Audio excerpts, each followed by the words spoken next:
कर्मों के अनुसार, वो कर्मों के संस्कार जब खत्म हो जाएंगे वो स्पिरिचुअल है। What Gurudev initially explained to me was why he is empowered, what makes him a Siddha Guru, and that is that our Vedic philosophy says, our rishis or our yogis said that there are two ways in which someone can attain moksha. One is through an invocation of the formless divine, that is not concentrating on a specific image or an idol, and the other is a concentration on the formed divine, that is an idol of Krishna or Rama or Jesus Christ or something like that. And he says that in the past, when people did their sadhana, which is their meditation or tapasya, have you heard these words before? Yeah. They had to do it for years and years, sometimes hundreds of years, and through either of these paths, one is through the invocation of the formless divine or through the form divine, they were able to attain moksha. But what they suggest is that if someone were able to do both these, or were able to conquer both these in one single life, not in many lives, in one single life, then the power or the divine would descend into that person, and he in turn would be able to initiate other people into that yoga and have the power descend into them as well, which would mean that the yoga or the sadhana or the meditation wouldn't require a long period of tapasya, but could be done within one lifetime, within one short period of time, instead of continuing over several lifetimes. So what Gurudev says is that, you might have read it on the website, that he did the sadhana of the Gayatri, and he had the Gayatri Siddhi.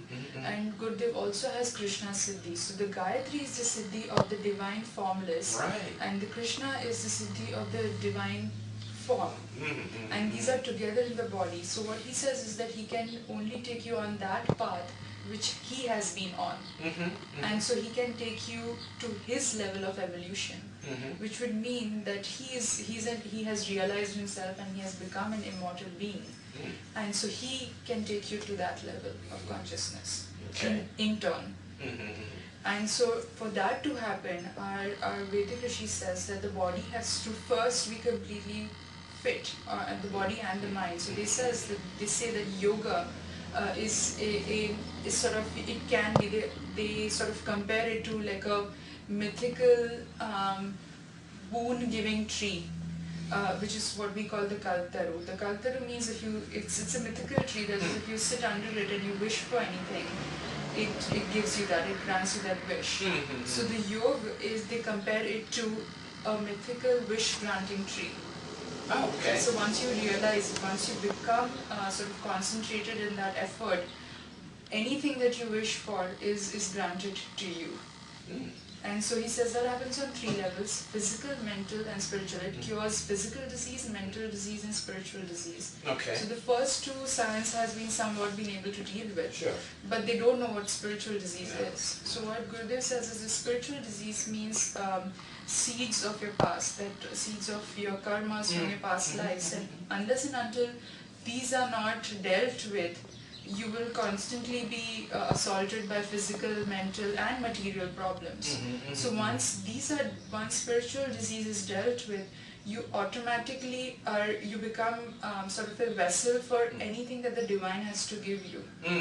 So that is why you begin to think that all your wishes are granted, that anything you wish for happens. Okay, I see.